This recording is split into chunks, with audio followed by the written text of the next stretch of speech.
وہ زمانہ ہم بھولے نہیں جب تم نے نبی علیہ السلام پر پتھر سے وار کیے تھے، ہم وہ زمانہ بھولے نہیں جب تم مکہ کی سرزمین پہ حضرت خباب کو جلتے ہوئے انگاروں پہ تم نے لٹکایا تھا، گھسیٹا تھا، ہم وہ زمانہ بھولے نہیں جب تم نے خبیب کو تختہ دار پہ لٹکایا تھا، ذوالنیرہ کی آنکھیں نکلوائی تھی، ابو فقیہ کی پسلیاں توڑی تھی، ہم وہ زمانہ بھی بھولے نہیں جب تم نے صحن کعبہ میں حضرت سیدنا ابوبکر رضی اللہ تعالیٰ عنہ کو گھسیٹا تھا، ہم وہ زمانہ بھی بھولے نہیں جب تم مکہ کی سرزمین پہ امام الانبیاء کو مجنون کہا کرتے تھے، ساحر کہا کرتے تھے، دیوانہ کہا کرتے تھے، ہم وہ زمانہ بھی بھولے نہیں جب تم میدان پہ نبی علیہ السلام کے مقابلے میں آئے تھے، حضرت اسما کو تھپڑ مارا تھا اور نبی علیہ السلام کی بیٹی سیدہ فاطمہ کو تم نے تھپڑ مارا تھا۔ اے مشرکین مکہ، ہم وہ زمانہ اب تک بھولے نہیں ہیں۔ نبی علیہ السلام نے فوراً منع کر دیا، لا الیوم یوم المرحمہ، آج بدلے کا دن نہیں ہے، آج معافی کا دن۔ کر معاویہ آقا کی ترجمانی کر چکا، خطوط لکھ کر وہ آقا کی ترجمانی کر چکا، اس سے تو منہ موڑ کر نادانی کر چکا، مانتا نہیں تو زمین پر اس کی حکومت، کئی بار سمندروں پہ جو حکمرانی کر چکا۔ میرے واجب الاحترام قابل سے احترام دوستوں، ساتھیوں، بزرگوں، قرآن پاک کی جو آیت اور ذخیرہ احادیث میں سے جو حدیث پاک تلاوت کی گئی ہے، بارگاہ الہی میں دعا ہے مالک کائنات، خالق ارض و سماوات، قرآن و سنت کے مطابق کہنے کی، قرآن و سنت کے مطابق عملی زندگی بسر کی توفیق عطا فرمائے۔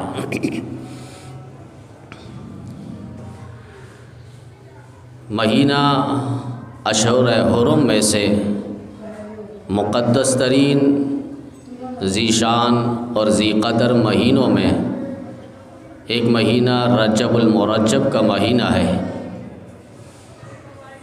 اور اس مہینے کو اللہ تعالیٰ نے اپنا مہینہ بھی قرار دیا ہے، اور اس مہینے کے اندر نبی پاک صلی اللہ علیہ وسلم دعا فرمایا کرتے تھے، اللہم بارک لنا فی رجب و شعبان وبلغنا رمضان، اور یہ دعا کم از کم ایک دفعہ پڑھ لینا اس مہینے کے اندر نبی پاک صلی اللہ علیہ وسلم کی سنت بھی ہے کہ اللہ رجب اور شعبان کے مہینے میں اتنی برکت عطا فرما کہ ہم خیریت کے ساتھ، عزت کے ساتھ، صحت کے ساتھ، سلامتی کے ساتھ اور تندرستی کے ساتھ رمضان مبارک کی ساری خیرات و برکات حاصل کر سکیں۔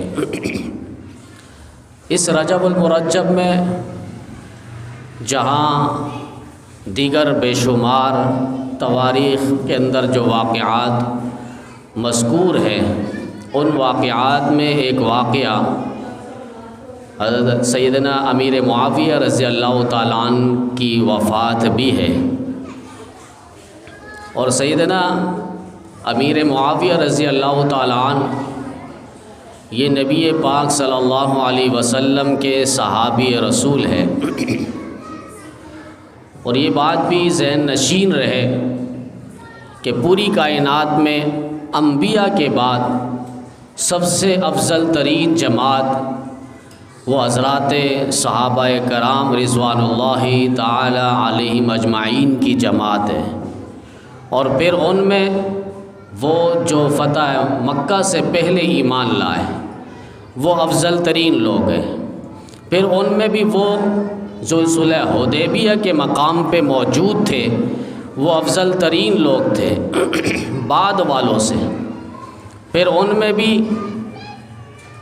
وہ جو بدر کے مقام پہ تھے، بدری صحابہ جنہیں کہا جاتا ہے 313، ان میں بھی سب سے افضل ترین مقام رکھنے والے عاشرہ مبشرہ وہ 10 صحابہ جنہیں نبی علیہ السلام نے ایک ہی مجلس میں انگلی سے اشارہ فرما کر ان صحابہ کو جنتی کہا، ایک ہی مجلس میں ایک ہی وقت پہ نبی علیہ السلام نے اشارہ فرما کر انگلی مبارک سے کہ ابو بکر فی الجنہ، عمر فی الجنہ، عثمان فی الجنہ، علی فی الجنہ، طلحہ فی الجنہ، زبیر بن العوام فی الجنہ، عبد الرحمن ابن عوف فی الجنہ، سعد بن ابی وقاص فی الجنہ، ابو عبیدہ بن الجراح فی الجنہ، سعید بن زید فی الجنہ۔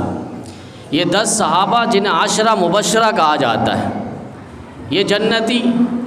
پھر عشرہ مبشرہ میں خلفائے راشدین جو 4 بڑے صحابہ ہیں، حضرت سیدنا ابوبکر، عمر، عثمان و علی رضی اللہ تعالیٰ عنہم۔ پھر ان خلفاء میں شیخین کا مقام سب سے افضل ترین ہے، حضرت سیدنا ابوبکر، حضرت سیدنا عمر ابن خطاب رضی اللہ تعالیٰ عنہما۔ پھر ان میں امام الصحابہ سیدنا ابوبکر صدیق رضی اللہ تعالیٰ عنہ، جو سارے صحابہ میں مقام اور مرتبہ اولویت اور افضلیت کا رکھتے ہیں۔ یہ درجہ بدرجہ ہے فضیلت پہ، لیکن سب کا مقام اور مرتبہ اللہ تعالیٰ نے یوں فرمایا وَكُلًّا وَعَدَ اللَّهُ الْحُسْنَى، کہ ہم نے سب سے حسنہ کا وعدہ کیا ہے، ہم نے سب سے جنتی ہونے کا وعدہ کیا ہے، ہم نے سب سے خیر اور بھلائی کا وعدہ کیا ہے، ہم نے سب سے رضا کا اعلان اور وعدہ کیا ہے کہ رضی اللہ عنہم ورضوا عنہ، کہ اللہ فرما رہے ہیں کہ میں نے سارے صحابہ سے میں راضی اور وہ مجھ سے راضی ہیں۔ تو یہ درجہ بدرجہ ہے، افضلیت اور مقام اور مرتبہ ہے حضرات صحابہ کرام رضوان اللہ تعالی علیہم اجمعین۔ تو ہجرت سے پہلے جو لوگ مسلمان ہوئے ہیں، حضرت امیر معاویہ رضی اللہ تعالیٰ عنہ ان کے مقام پہ تو نہیں ہیں، مگر صحابیت ہونے میں اور اس شرف اور مقام میں یہ سب کے ساتھ برابر ہے۔ جس طرح اور لوگ صحابی ہیں ایمان لانے کی وجہ سے اور کلمہ پڑھنے کی وجہ سے، حضرت سیدنا امیر معاویہ رضی اللہ تعالیٰ عنہ بھی صحابی ہیں، اور یہ انہوں نے اسلام لایا تھا۔ کب لایا تھا؟ تواریخ میں 2 قسم کی روایت موجود ہے۔ ایک تو یہ کہ یہ فتح مکہ سے پہلے مسلمان ہو چکے تھے، مگر اسلام کا انہوں نے اعلان اسی لیے نہیں کیا، ان کے والد ابو سفیان جو تھے وہ کفاروں کے بڑے لیڈروں میں شمار ہوتے تھے، چونکہ ابھی مسلمان نہیں ہوئے تھے۔ حضرت سیدنا امیر معاویہ رضی اللہ تعالیٰ عنہ اسی وجہ سے اپنے اسلام کا انہوں نے اعلان نہیں فرمایا۔ بعض نے فرمایا نہیں، عمرۃ القضاء فرمایا اس وقت حضرت سیدنا امیر معاویہ رضی اللہ تعالیٰ عنہ اسلام لا چکے تھے، اور اس کی وجہ یہ کہ نبی علیہ السلام جب عمرۃ القضاء سے فارغ ہوئے اور سر کے بال مڑوائیں اور ناخن کاٹیں، اس وقت نبی علیہ السلام نے فرمایا ادعو معاویہ، میرے معاویہ کو بلواؤ۔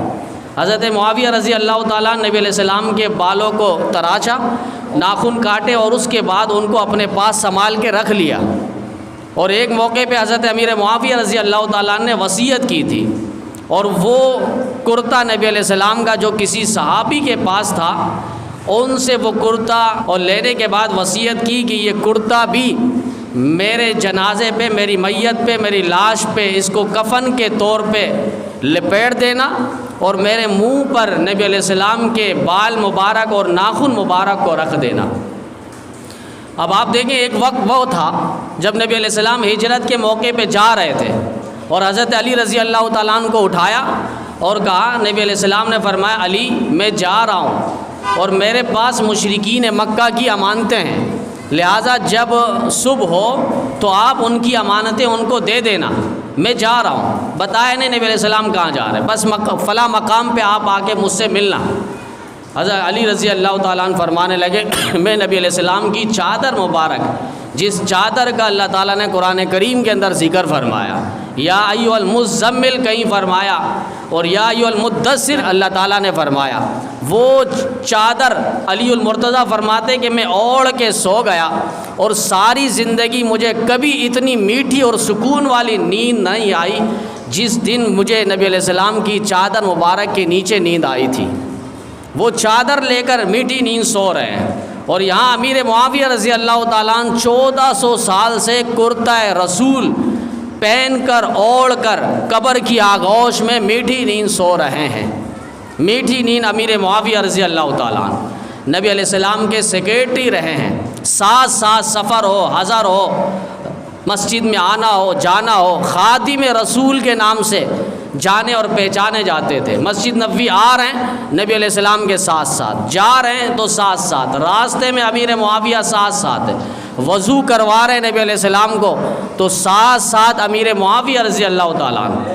کتنا بڑا مقام اور مرتبہ آپ دیکھیں، سیکورٹی کوئی اپنا ایسے ہی نہیں رکھ لیتا، جس پر اعتماد نہ ہو اس کو کوئی اپنا سیکورٹی اور رازدار اور اپنا گارڈ نگران اور نگہبان رکھ لے، ایسا کوئی نہیں رکھتا۔ معتمد شخص ہی کو ہر کوئی اپنا سیکورٹی بناتا ہے۔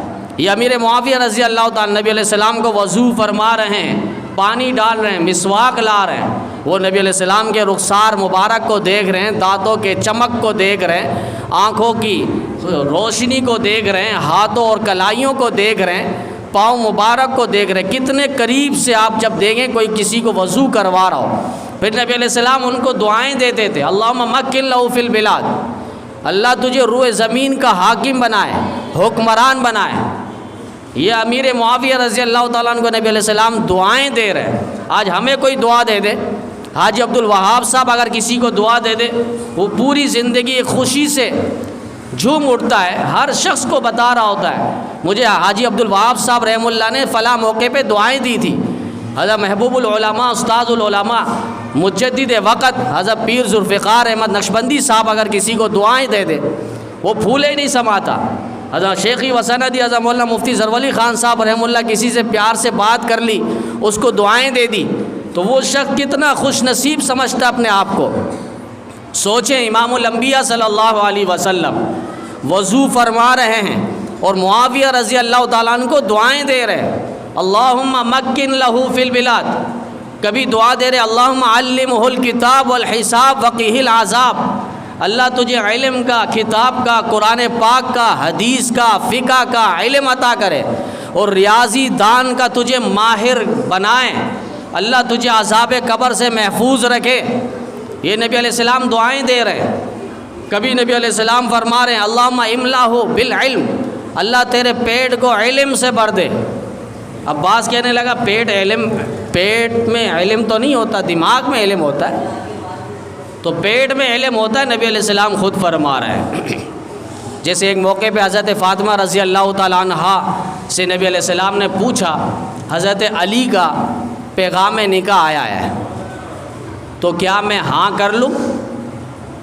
بیٹی سے پوچھ رہے ہیں اور پوچھنا بھی چاہیے، جنگل خانہ نہیں ہے، بعض پوچھتے نہیں، بس بیٹی ہے کوئی بھی مسئلہ نہیں، بیٹی سے کوئی پوچھا نہیں، اس کی زندگی آگے کس طرح گزارنی ہے، بس ماں باپ ہونے کا ایک غلط فائدہ اٹھاتے ہیں اور بیٹیوں کو ویسے ہی رخصت کر دیتے ہیں، ان کے دل کی ارمان اور تمنا اور خواہش کو بھی سامنے نہیں رکھا جاتا۔ اسلام ایسا مذہب نہیں ہے، اسلام کی تعلیم یہ چیز نہیں ہے۔ نبی علیہ السلام خود امام الانبیاء ہونے کے باوجود اپنی بیٹی سے پوچھ رہے ہیں علی کا رشتہ آیا ہے، ہاں کر دوں؟ حضرت فاطمہ رضی اللہ تعالیٰ عنہا خاتون جنت سیدہ فرمانے لگی کہ آقا ابو جان بس ان کا صرف پیٹ تھوڑا بڑا نہیں ہے، تو نبی علیہ السلام نے آگے ارشاد فرمایا اما علمتی یا فاطمہ، اے فاطمہ آپ کو معلوم ہے علی کے پیٹ میں علم ہے۔ یہ روایت ہمارے یہاں بھی ان کے یہاں بھی، جو علی کا نام لیتے لیکن علی کا نام لے کے ان کا دماغ ویسے خالی ہے، حقیقتاً کوئی محبت نہیں ہے، عملاً کوئی محبت نہیں ہے، زندگی دیکھیں کوئی نظر نہیں آتی علی کی محبت کی جھلکیاں، کوئی چمک دھمک، کوئی ان کے یہاں رعنائی اور چمک نظر نہیں آتی۔ ان کے یہاں بھی روایت موجود ہے، خود کہہ رہے ہیں علی کے پیٹ میں علم ہے۔ جب علی کے پیٹ میں علم ہو سکتا ہے تو معاویہ کے پیٹ پہ بھی علم ہو سکتا ہے۔ نبی علیہ السلام دعائیں دے رہے ہیں، رقیب سفر رہے نبی علیہ السلام کے ساتھ سفر میں۔ ایک موقع پہ نبی علیہ السلام جیسی بیٹھے سفر کے لیے اونٹ پر، پیچھے حضرت امیر معاویہ سے فرمائیں کہ آپ بھی میرے ساتھ تشریف رکھیں۔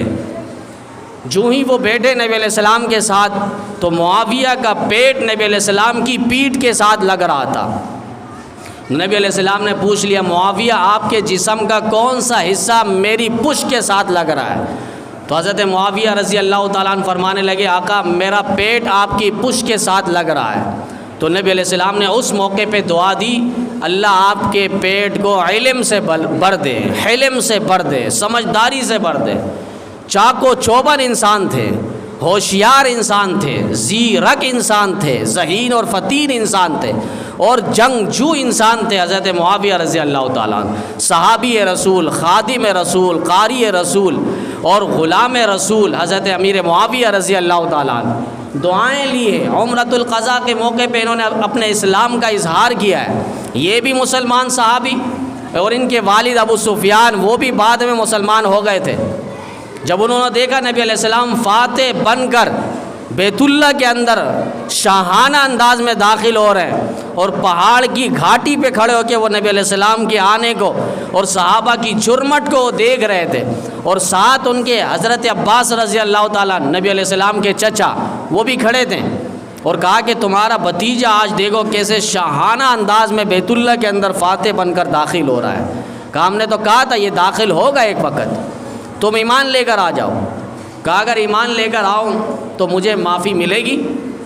وہاں صحابہ نے اعلان کر دیا الیوم یوم الملحمہ، آج بدلے کا دن ہے، آج وہ دن ہے، وہ دن ہم بھولے نہیں، وہ زمانہ ہم بھولے نہیں جب تم نے نبی علیہ السلام پر پتھر سے وار کیے تھے، ہم وہ زمانہ بھولے نہیں جب تم مکہ کی سرزمین پہ حضرت خباب کو جلتے ہوئے انگاروں پہ تم نے لٹکایا تھا، گھسیٹا تھا، ہم وہ زمانہ بھولے نہیں جب تم نے خبیب کو تختہ دار پہ لٹکایا تھا، زنیرہ کی آنکھیں نکلوائی تھی، ابو فقیہ کی پسلیاں توڑی تھی، ہم وہ زمانہ بھی بھولے نہیں جب تم نے صحن کعبہ میں حضرت سیدنا ابوبکر رضی اللہ تعالیٰ عنہ کو گھسیٹا تھا، ہم وہ زمانہ بھی بھولے نہیں جب تم مکہ کی سرزمین پہ امام الانبیاء کو مجنون کہا کرتے تھے، ساحر کہا کرتے تھے، دیوانہ کہا کرتے تھے، ہم وہ زمانہ بھی بھولے نہیں جب تم میدان پہ نبی علیہ السلام کے مقابلے میں آئے تھے، حضرت اسما کو تھپڑ مارا تھا،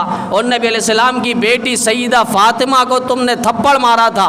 اے مشرکین مکہ، ہم وہ زمانہ اب تک بھولے نہیں ہیں۔ نبی علیہ السلام نے فوراً منع کر دیا، اللہ الیوم یوم المرحمہ، آج بدلے کا دن نہیں ہے، آج معافی کا دن ہے، آج معافی کا دن ہے۔ ہر کوئی اپنے گھر کے اندر داخل ہو جائے اور دروازہ بند کر دے، اس کو امن ملے گا۔ یہاں تک کہ فرمایا جو بیت اللہ کے اندر داخل ہو جائے گا اس کو امن مل جائے گا، جو ابو سفیان کے گھر میں داخل ہو جائے گا اسے امن مل جائے گا۔ ابو سفیان مشرکین مکہ کا لیڈر رہا ہے، ابھی تک اسلام نہیں لایا، یہ ان کو خوشخبری مل رہی ہے۔ عباس کہہ رہے ہیں آؤ میں نبی علیہ السلام سے تمہاری بات کرواتا ہوں۔ وہ آئے، اور آنے کے بعد انہوں نے کلمہ اسلام پڑھا۔ نبی علیہ السلام نے اس موقع پہ فرمایا جو من دخل فی بیت ابی سفیان فقد آمن، جو ابو سفیان کے گھر میں بھی آ جائے گا اس کو بھی امن مل جائے گا، کوئی اس سے بدلہ نہیں لیا جائے گا۔ علماء نے پرانی کتابوں میں ایک واقعہ لکھا ہے کہ یہاں ابو سفیان کو ایمان کی دولت کیوں نصیب ہوئی، اس کی وجہ کیا بنی؟ کہا اس کے پیچھے ایک وجہ ہے، لاجک ہے۔ وہ کیا ہے؟ کہا ایک وقت تھا جب نبی علیہ السلام نے ابتداء اسلام کے موقع پہ آغاز اسلام فرمایا اور دعوت اسلام کو قریش مکہ کو، مشرکین مکہ کو دیا کرتے تھے، تو وہ چڑ پہ آ گئے مشرکین مکہ۔ اور ایک موقع پہ حضرت سیدہ فاطمہ رضی اللہ تعالیٰ عنہ چھوٹی تھی، بچی تھی، وہ جا رہی تھی، ابو جہل سے برداشت نہ ہوا کہ ان کے والد سے تو بدلہ لے نہیں سکتے، بچی دیکھ کر ان کے منہ پہ زور سے تماچا مارا۔ یہاں نازک بچی ہے، صنف نازک ہے، روتے ہوئے ابا کے پاس آئی، کہا ابو جان مجھے ابو جہل نے تھپڑ مارا ہے۔ نبی علیہ السلام کے پاس ابو سفیان اس وقت بیٹھے ہوئے تھے، اسلام نہیں لایا۔ نبی علیہ السلام نے صرف ابو سفیان کو یوں آنکھ بھری نظر سے دیکھا، ابو سفیان فوراً کھڑے ہوئے اور حضرت فاطمہ رضی اللہ تعالیٰ عنہ کا ہاتھ پکڑا اور کہا کہ وہ کہاں بیٹھا ہے؟ کہا فلاں جگہ پر وہ بیٹھا ہے۔ وہاں لے گئے، اور لے جانے کے بعد جس طرح بڑا شخص کسی کو پکڑتا ہے تاکہ بچہ اس کو مارے، دونوں بازو سے ابو سفیان نے ابو جہل کو پکڑ لیا، اور پکڑنے کے بعد حضرت سیدہ فاطمہ سے فرمایا کہ آپ بھی اسے تماچا مارو، اور اس کے بعد وہ بچی تھی، انہوں نے زور سے کھینچ کے ابو جہل کو مارا، دن پہ تارے نظر آ گئے۔ یہاں سے یہ بچی خوشی خوشی ابو جان کے پاس آئی، نبی علیہ السلام کے پاس، اور آ کر کہنے لگی ابو جان میں نے اپنا بدلہ لے لیا ہے۔ کہا خوش ہو؟ کہا خوش ہوں، میں نے اپنا بدلہ لے لیا ہے۔ نبی علیہ السلام نے چہرہ دیکھا خوشی سے، تل ملا رہی تھی، اور اس وقت نبی علیہ السلام نے ابو سفیان کو دعا دی تھی کہ اللہ میں ابو سفیان سے خوش ہوں، آپ بھی اس خوشی کا انہیں صلہ اور بدلہ نصیب فرمانا۔ وہ بدلہ تھا کہ بیٹی کی عزت اور دفاع کے لیے ابو سفیان نے ابو جہل سے بدلہ لیا تھا، اس کی وجہ سے اللہ تعالیٰ نے ان کو ایمان کی اور صحابیت کا مقام اور مرتبہ نصیب فرمایا۔ اور ایسا ایمان تھا، بعضوں نے تو اپنی کتابوں میں ایسے بدگماش لوگ آئے، انہوں نے کہا ڈر کے اسلام لایا تھا، ابو سفیان ڈر کے اسلام لایا تھا۔ ٹھیک ہے، ڈرنا بھی تو ایمان کی نشانی ہے، بھائی اللہ سے ڈر رہے، رسول اللہ سے ڈر رہے، تم سے تھوڑی ڈر رہے۔ ڈر کے ایمان لانا یہ بھی تو ایمان کی علامت ہے، نشانی ہے۔ ابو جہل کو کیا کہو گے جس نے موت تک ڈرا ہی نہیں، اللہ کا ڈر نہیں، رسول اللہ کا ڈر نہیں، اسلام کا ڈر نہیں، قیامت کا ڈر نہیں اسے، وہ تو موت تک اس نے ایمان نہیں لایا، اسلام نہیں لایا، کلمہ نہیں پڑھا۔ یہ تو ابو سفیان ہے، قربان جائیں اس خاندان پر، بنو امیہ پر، نبی علیہ السلام پر ایمان لایا، اگرچہ ڈر کر وہ کہہ رہے ہیں کہ ڈر کر ایمان لایا، تو ڈرنا بھی ایمان کی نشانی ہے۔ ایمان کیسا ان کا تھا کہ جبل احد پہاڑ بھی ہو تو وہ بھی ریزہ ریزہ ہو جائے۔ جنگ حنین کے موقع پہ حضرت ابو سفیان رضی اللہ تعالیٰ عنہ ان کی آنکھ مبارک نکل گئی تیر لگنے کی وجہ سے، نبی علیہ السلام کے پاس آئے تو امام الانبیاء صلی اللہ علیہ وسلم کو پتلی وہ ہاتھ پر اٹھا کر وہ آئے تھے اور کہا نبی علیہ السلام سے کہ آقا دعا فرما دیجئے کہ یہ آنکھ اپنی جگہ لگ جائے۔ نبی علیہ السلام نے آگے فرمایا، اے ابو سفیان آپ جنت چاہتے ہو یا دنیا کی آنکھ چاہتے ہو؟ اب آپ ایمان دیکھیں، طلب دنیا یہ ہے، وہ ہوتا دل میں اگر کوئی بات ہوتی تو کہہ دیتے آقا یہاں بھی دے دے، جنت تو ویسی آپ کی برکت سے ملے گی، یہاں آنکھ ہو جائے کچھ دن اور بھی زندہ رہیں گے تو کچھ رنگینی ہم دیکھ لیں گے، خوبصورتی دنیا کا پیغام اور انسانوں کو بھی دیکھ لیں گے۔ ان کے اندر بالکل طلب دنیا تھی ہی نہیں، وہ آخرت کو سامنے رکھے ہوئے تھے، اللہ کی رضا اور اللہ کا خوف ان کے دل و دماغ کے اندر تھا۔ اسی لیے اللہ نے فرمایا اولئک کتب فی قلوبہم الایمان، ان کے دل میں ہم نے ایمان کو لکھ دیا ہے۔ ایمان بھی ناز کرتا ہے صحابہ کو دیکھ کر، تقویٰ بھی ناز کرتا ہے صحابہ کو دیکھ کر۔ یہ ایسے لوگ تھے، کہا دنیا کی آنکھ نہیں چاہیے مجھے، جنت چاہیے، جنت کی آنکھیں چاہیے۔ اسی وقت انہوں نے زمین کے اندر اس آنکھ کو اور پتلی کو دفنا دیا۔ یہ ایسا ایمان تھا حضرت ابو سفیان رضی اللہ تعالیٰ عنہ، یہ بھی صحابیت کے اندر داخل ہوئے۔ ان کی والدہ حضرت ہند وہ بھی مسلمان اور صحابیت کی فہرست میں داخل ہوئی ہے، اور ان کی بیوی بہن جو ہے ام حبیبہ یہ نبی علیہ السلام کی زوجہ بنی ہے۔ کتنا رشتہ داری آپ یہ تو دیکھیں، ایسی چمار بھونکتا ہے امیر معاویہ رضی اللہ تعالیٰ، 5ویں پشت پہ نبی علیہ السلام کے ساتھ ان کا سلسلہ لگتا ہے۔ اور ان کی جو بیوی ہے حضرت امیر معاویہ رضی اللہ تعالیٰ عنہ کی جو بیوی ہے نبی علیہ السلام کی ایک زوجہ ہے جن کا نام میمونہ ہے رضی اللہ تعالیٰ عنہ، یہ دونوں سگی بہن ہیں۔ تو اس طرح نبی علیہ السلام کے ہم زلف ہوئے امیر معاویہ۔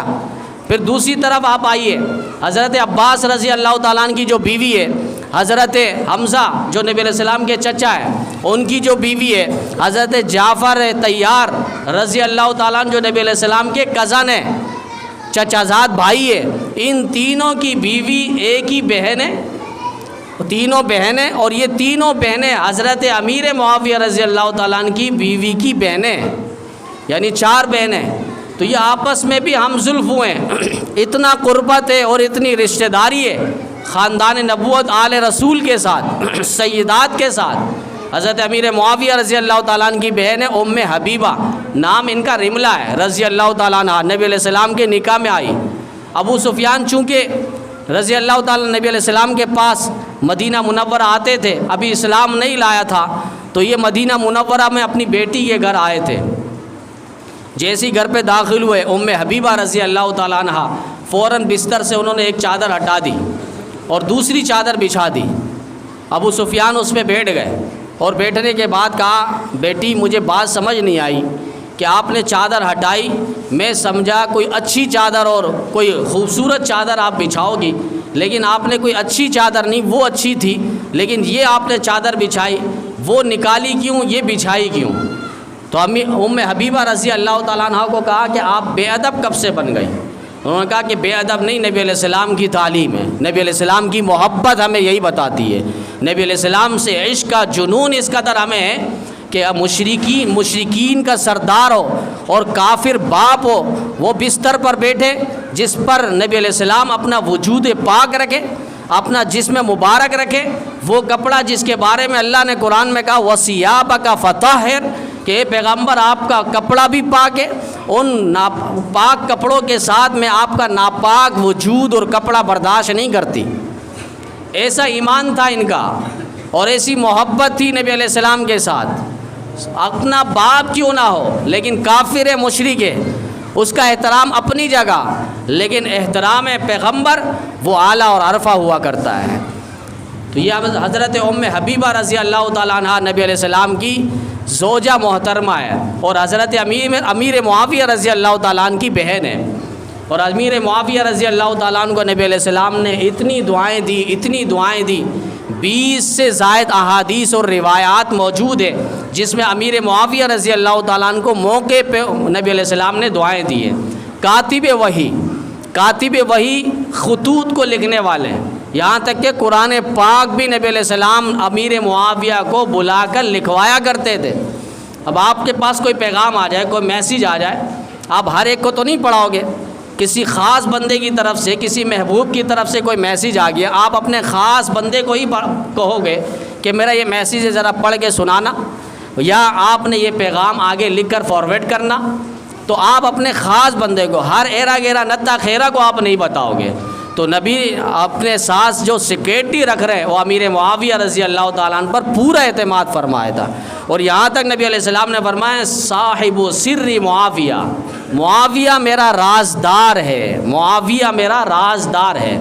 یہ امیر معاویہ رضی اللہ تعالیٰ عنہ 20 سے زائد احادیث اور روایات ان کی فضیلت پر اور شان پر، دعائیں پر موجود ہے، اور 135 کے قریب نبی علیہ السلام نے خطوط لکھوائے دنیا کے بڑے بڑے بادشاہان کے پاس، ان میں جو 72 خطوط ہے، خط اور لیٹر، وہ لکھنے والے امیر معاویہ رضی اللہ تعالیٰ عنہ از خود ہے۔ یہ امیر معاویہ رضی اللہ تعالیٰ عنہ جنہوں نے دنیا پر فاتح بن کر آئے، حضرت سیدنا ابوبکر صدیق رضی اللہ تعالیٰ عنہ جنہوں نے 2 سال اور کچھ مہینے حکومت کی، اور انہوں نے 11 لاکھ مربع میل پر، پھر حضرت عمر رضی اللہ تعالیٰ عنہ انہوں نے 22 لاکھ مربع میل پر، یہ ہمارا پاکستان 8 کے قریب آ جائے، اتنی بڑی زمین پر حضرت عمر رضی اللہ تعالیٰ عنہ فاتح بنے رہے۔ اور اس کے بعد حضرت عثمان رضی اللہ تعالیٰ عنہ آئے، انہوں نے 44 لاکھ مربع میل پر حکومت کی۔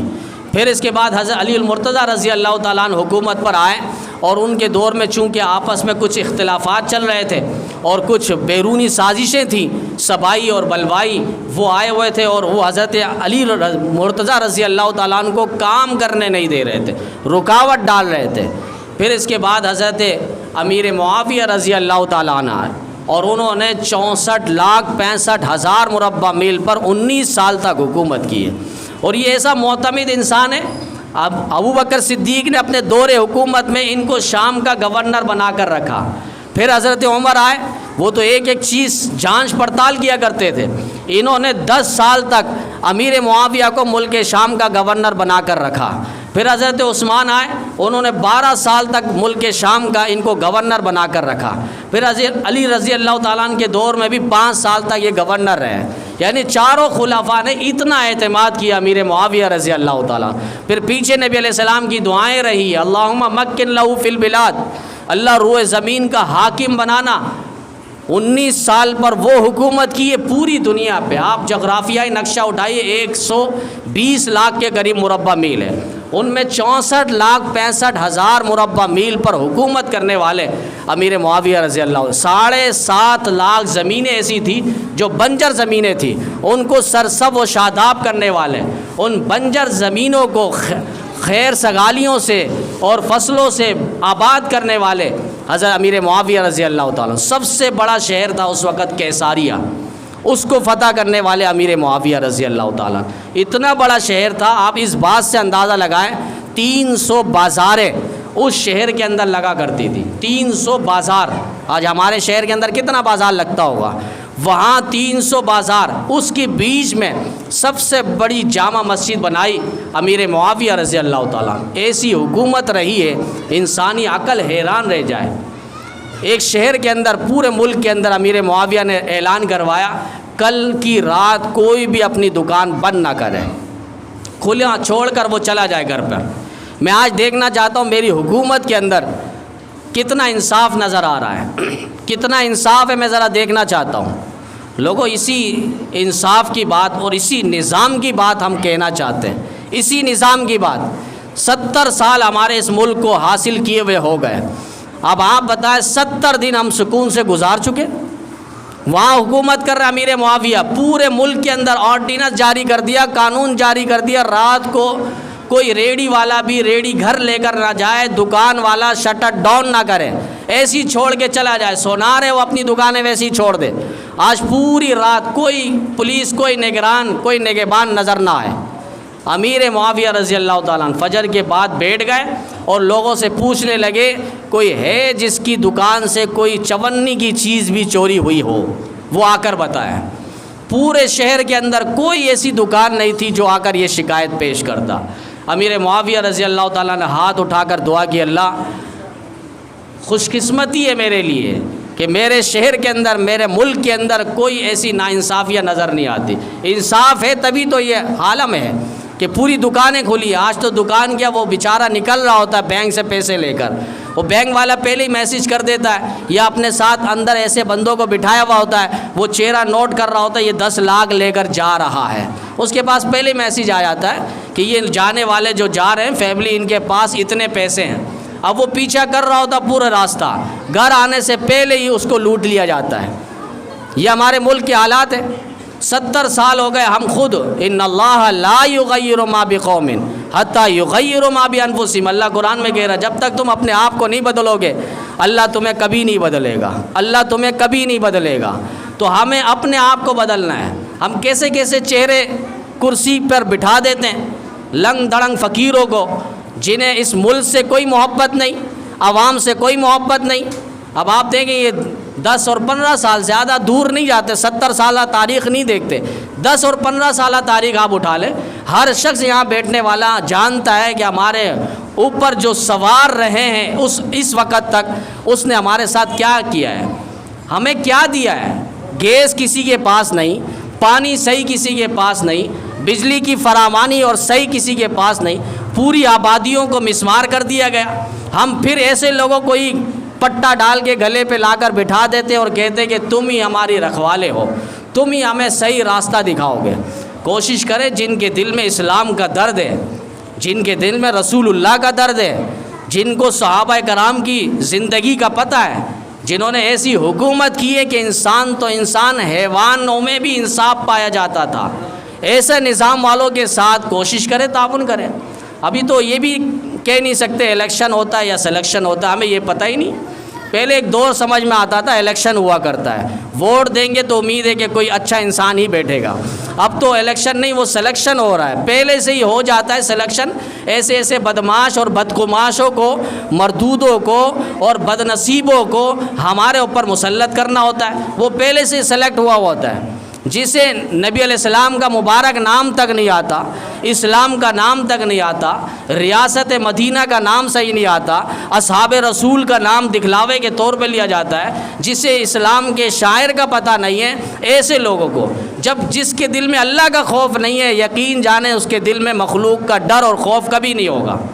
جو اللہ کو راتوں میں نہ منائے، پھر وہ میرے اور آپ کے سامنے سگریٹ 2 ٹانگ پہ رکھ کے پیے گا اور تھپڑ مار کے بھگائے گا، ہمارا کوئی مسئلہ حل نہیں کرے گا۔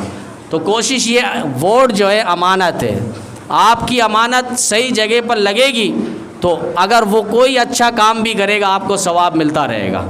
آپ کے ساتھ اچھا نہیں کیا لیکن کسی اور کے ساتھ کر رہا، آپ گئے نہیں لیکن کسی اور کے ساتھ کر رہا، آپ کو ثواب ملے گا۔ لیکن آپ ووٹ ڈال دیے اور وہاں وہ ٹانگ پہ ٹانگ رکھ کے سگریٹ پی رہا ہے، نشئی چیز کر رہا ہے، اور کسی مسلمان کو، عوام کو جو آیا اپنا پرسان حال لے کر اس کو دھتکار رہا ہے، بھگا رہا ہے، تو پھر آپ کو گناہ ملتا رہے گا۔ اب تو بدقسمتی، ہمیں تو یہ بھی نہیں پتہ ہمارا اس علاقے کا صوبائی وزیر کون ہے، صوبائی حکومت پر کون ہے، قومی اسمبلی کی سیٹ پر کون بیٹھا ہے، بالکل نہیں پتہ۔ تو کوشش کریں، یہ امانت ہے، ہم نیک نیت کے ساتھ دیں۔ ٹھیک ہے، اس کا ووٹ لسٹ اس قدر نہیں ہے، وہ منظر عام پر نہیں آ سکتا، صوبائی سیٹ پر، قومی سیٹ پر وہ بیٹھا ہے، دیندار ہے، اس کے پیچھے اچھی جماعت ہے، وہ نہیں آ سکتا، لیکن آپ پھر بھی تعاون کریں۔ ہمارے ایک کے تعاون سے انشاءاللہ وہ حالات بدلیں گے۔ حضرت یوسف علیہ السلام کا واقعہ مشہور کہ جب ان کی بولی لگی مصر کے بازار میں تو بڑے بڑے تاجر خریدار آئے.